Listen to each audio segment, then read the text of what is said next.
Corla, I wish to broadly welcome the provisions of the Finance Bill and what it represents. It's my view that Corla, it's a continuation of the process of the government party's onerous task to return the finances of the state to a sustainable condition while protecting services and tackling the legacy of chronic unemployment left by the last government. It's also important in terms of our effort to regain full economic sovereignty and to repair the damaged international reputation as a consequence of the previous administration. While SARP provisions contained in the bill can be difficult to defend from a social justice point of view, in that they grant generous tax breaks to those on large and very large incomes, they will be justified if and only if they lead to the creation of jobs and investment. Similar provisions have been successful in other countries such as France and the Netherlands, and Ireland is facing increasing competition for winning significant inward and investment from projects across the Eurozone and indeed from further afield. So, Corla, we need to reinforce our position as a place to do business and as one of a leading country in the world for securing inward investment. This measure and others in the bill underpin the message that Ireland is open for business.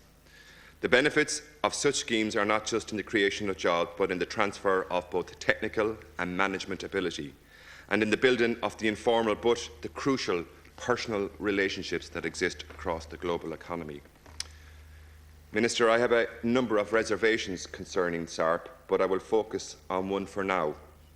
The restriction on how many days a person partaking in the scheme may be absent from the state and the practicalities and the demands around that criteria.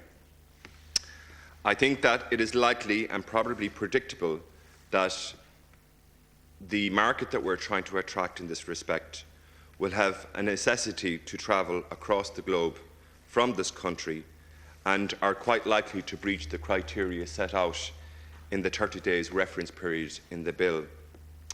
Then there is the issue of such persons being able to take their annual leave, of course, because, of course, they're entitled to their 9 bank holidays and their 21 or 20 days annual leave. And that puts a very difficult restriction on the capacity of the type of person we're trying to attract to be involved actively in a global economy. It would be a shame if such a provision, with the best of intentions set out in the bill, would combat the potential abuse of the programme and, in effect, making SARP unattractive. Perhaps, Minister, you would look at that in the context of the progress and work on this piece of legislation. The Minister also would be well worth looking at SARP and how it's going to be judged and benchmarked. Corla, as you know, it is intended that the programme is due to end in December 2014, and a review of its success should be conducted then with a view of seeing if it should be extended beyond that reference period, but also to examine whether or not it was a success in the first instance. And again, while broadly welcoming the bill, I should like to comment on what it is missing in the context of some glaring and obvious absence. I would like to draw your attention, Corla, to some of the opposition we've heard to cuts in the recent past on services and schemes in this House over the course of the last number of weeks, from all sides of the House and from both sides of the bench. There are members of the Labour Party, or indeed even Fine Gael, who are trying to have it every way in the dialogue on how to re-establish our finances to a sustainable position. While some decry many of the cutbacks, they refuse to even discuss looking at the issue of raising income tax or introducing any form of wealth tax, even a temporary one. And I think it's time for some members on all parts of the House to show some maturity and realise that, unlike Fianna Fáil, we have an aim here to get this government working for the people, to get our people back to work and to protect services. And that's going to involve supporting measures in this House or in the Seanad, and not decrying in public meetings that it was one person's fault or the other at Cabinet. Corla, on the issue of high earners not paying their fair share, it's unfortunate that the bill has again failed to tackle the issue of highly paid hospital consultants being able to avoid PRSI and elements of their income and availing of exemptions, and yet those exemptions not being available to ordinary PAYE workers. My colleagues, Deputy Ciara Conway and Kevin Humphreys, have performed an excellent public service, in unearthing both the extent of the earnings that hospital consultants derive from their access to public assets, and the personnel of public hospitals, and the value lost to revenue for the failure to levy PRSI on their incomes. Deputy Ciara Conway has pointed out that the abolition of the exemptions on the unearned income of all workers and on other income streams of those employed in the civil and public service recruited prior to 1995 would yield around a total of €74 million additional PRSI in any one year. A further €62 million in additional PRSI could also be secured from workers with only unearned incomes. So I believe it's time that this injustice and other similar loopholes be addressed and closed off. This is essential, Minister, if ordinary workers are to have faith in the confidence of the fairness of a taxation system. The current arrangements are not now, nor ever have been in the past, sustainable on either a financial or a social justice ground. While on other topics of PRSI, I would like to mention the difficulties of those out of work following the closure of their business. I'm sure, like many deputies in this House, every week I see constituents. Their business had been generating tax returns, income tax, VAT, and for years employing many people.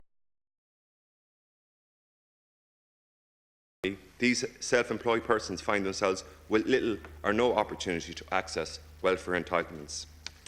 By the bulk of employment in our society. We wish to encourage the entrepreneurial environment, but we need to make a risk for those doing high-skilled, high-net, high-opportunity providing a safety net in their business should they fail their own personal tax and PRSI contributions and that of the businesses that they generate across communities. While not directly appropriate to this bill, it is an issue that needs to be addressed, and it's an issue of fairness. And I'd ask you to contribute some of your effort over the course of the next months to think about those self-employed people who are falling through the cracks in society as a consequence of their endeavours to access social welfare. 1 minute left. Cancórla, like many deputies here, I've been following the developments in Greece and have witnessed through the television and the scenes of the protests of the near anarchy that seems to have been overtaken that country, with the regular redeployment of riot police and the use of tear gas. And I sympathise with the people of Greece and certainly don't think that we're in any position here to engage in any schau den Frau. However, the contrast between Greece and Ireland is stark, while some members opposite seem at times to think that it's an appetite for their political agenda to see this country turn into Greece. I'm delighted to say that we are doing a great job in keeping social peace in this country, and the credit for that belongs to the maturity of the Irish people in recognising the nature of the challenge that this minister has before him. Credit is also due to the political system here, where, unlike Greece, we have helped to maintain that social peace and order because we have joined the two largest political parties in this country to engender the confidence amongst our people. And I'd also want to acknowledge the work of the social partners, and we should consider very carefully the benefits in which Croke Park Agreement has brought to the protection of industrial peace in this country. And any talk of that agreement... You're now over your time, Deputy. To conclude, any talk of that breaking that agreement should take into account the serious consequences that would follow for this country's reputation, both internationally, in the context of the requirement to secure further foreign direct investment.